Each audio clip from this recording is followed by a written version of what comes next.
What's good with the YouTube? You already know Big Flacco from a convict's perspective. I'm going to smash, dash, and slide on through that little bit of energy. Check this out, man. Please hit the like, subscribe, comment, man, and you know what I mean? Help support the channel, man. So check this out, man.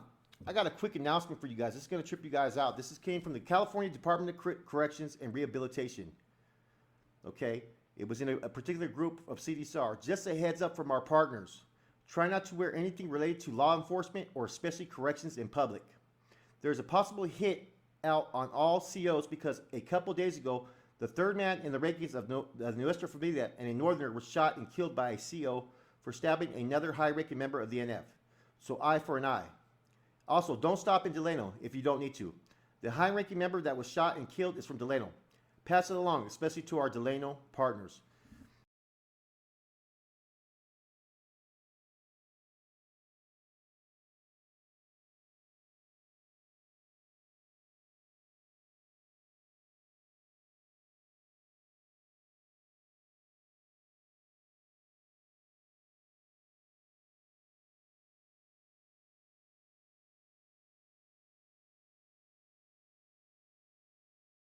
So this is coming from CDCR. Um, I'm not going to put the name. You know what? I'm gonna put this post up in this comment, and it's being put out there that basically that the Department of Corrections is trying to put out there that there's a possible hit on any officers based upon what happened with the third-ranking NF member. To be honest with you, I don't think there is. I think that the NF has kind of got past that, and it's kind of not. It's kind of taboo in some senses to kill a peace officer, especially if, you know, a lot of times, like I said, we know what people signed up for. We know the risk when you do pegada. They know that the gunner has a job. So even though this happened, I think that there may be there may be a little bit of frustration and anger, and I can see some individuals maybe acting rogue. But as far as a possible hit, no, I don't really think that there would be. I think the NF knows what would happen if that was the case. But this is, at any event, this is still being put out there. And I'm gonna, like I said, I'm gonna post this right here. You guys are gonna be able to see it, word for word, what they're putting out there. So they're telling officers that don't go to Delano. Tell the officers in Delano to be careful. Don't wear any type of emblems or signature that would indicate that you're a Department of Corrections officer. And just to be careful, that Armando Quinn was the third highest ranking member. This kind of coincides with what I told you guys the other day when I said that he's three of the four that are supposed to be running the state at this time, and if they had him graded as the third one. So, do I believe in this? No. Do I think that CDCR is going to take this precaution? Of course they're going to do it. Why not, man? You know what I'm saying? They're always going to take the extreme caution on any situation. It's like anytime a correctional officer gets hit, every institution is locked down. That's mandatory. When this statewide lockdown that was being talked about, from my understanding, it wasn't every inmate. It was just the Northerners and certain facilities that they were concerned about. So, what does this mean for the homeboys, Norteños, and NF behind the walls? Who knows where this is going to lead, man. There's a lot of different willing and dealing that's going on. A lot of different new alliances are being built, if you know what I'm talking about. And so at any given moment, you don't know what the next step is going to be. Norteños traditionally have never been a group who take off on correctional officers because, one, the low numbers, and two, the consequences. When you have low numbers, you can't put the rest of your people in jeopardy. But am I saying that it's out of the norm? No. It could happen. Do I think it's going to happen? No. There's too much money that's going to be made, and there's probably someone already filling that position already, and they're going to do what they have to do. Those are the sacrifices that are sometimes made in what they call the cause, the lucha, the ultimate sacrifice is losing your life, and that's what happened with Mando and this other individual. Now as far as the target. So it says that he was a high-ranking NF member. I don't know if he was or what. I don't really know the individual.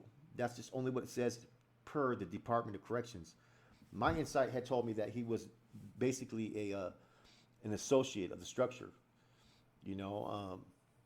So right now I think what's going to happen, I think that the Northerners, this is the fucked up thing about it, is they're probably going to be sitting it out a little bit more. They're probably going to get harassed, searched, and whatnot.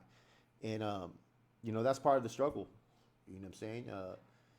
When you do some type of actions, the thing about this is, if this officer was justified in his actions, then why is CDC so worried? You know what I'm saying? Because they've been killing people for a long time behind these walls, man.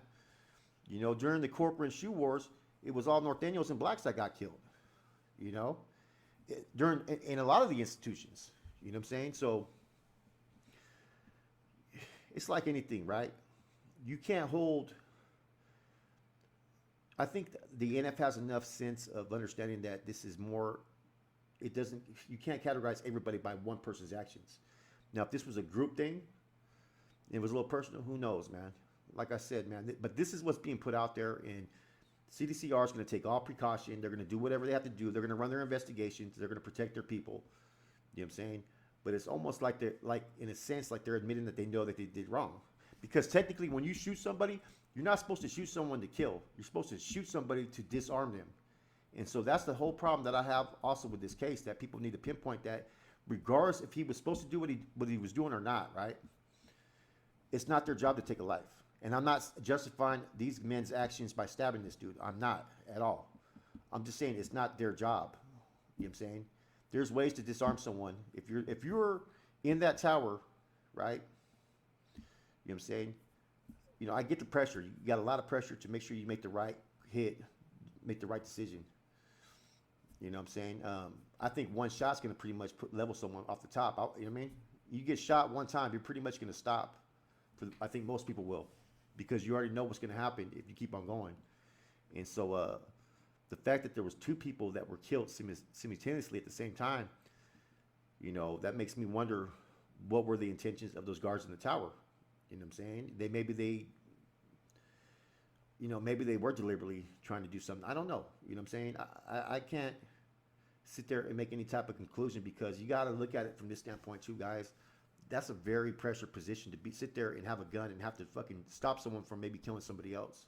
So I have a little bit of understanding on both ends, and like I said, man, the way that the Department of Corrections is, man, they create these situations, man. You can't sit there and have these things happen and then cry over spilt milk afterwards, like, oh, whoa, we don't want this to happen. Well, fuck, you got to think about what you're doing, man. They're putting people in situations that they know sometimes will put people's lives in danger.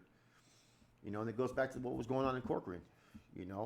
I think most correctional officers do not want to have to engage in violence, but there's going to be those that really don't care, and that they're going to look at the inmates as just fucking criminals. Therefore, these are the type of actions you're going to see. Anyways, man, I'd be cracking up. People be sending me clips of other stuff off record of other people's lives. Are you going to show? Yeah, I said I'll pull up it. I'll pull up on my time. I mean, whenever we'll have coffee, we'll have breakfast and shit, man, because people change up like the weather. You know what I'm saying? Yeah, but last time I was out there, I think I hit up someone August 10th, as a matter of fact. I actually have the messages and stuff, and I said, yeah, I actually told them where I knew where one of them lived, because I wanted to go meet up with some people to talk to them about some things, and nobody wanted to get back at me. And I had a little bit more respect at that time than to pull up at people's houses. You know what I'm saying? I'd rather come and directly. So on my time, yeah, I'll come by to say hi. I'd said that. I don't know what the fuck I'm telling about. You know what I'm saying? People have enough enemies based upon their trolling and their actions, man, that I don't have to put people's addresses out there. You know what I'm saying? So that's just my response to that. I don't even care. I don't even care, man. You know what I'm saying? You can sit there and say whatever, man, but you know what I'm saying? Funny thing, there's just a lot of funny things, man. Sometimes people need to put them screwdrivers away because they don't help them either. Or sometimes you don't turn away fucking business to the cops. You know what I'm saying? Oh yeah. Kind of interesting, huh? Anyways, some food for thought. This is your boy Flacco, Convict's Perspective. I'm out.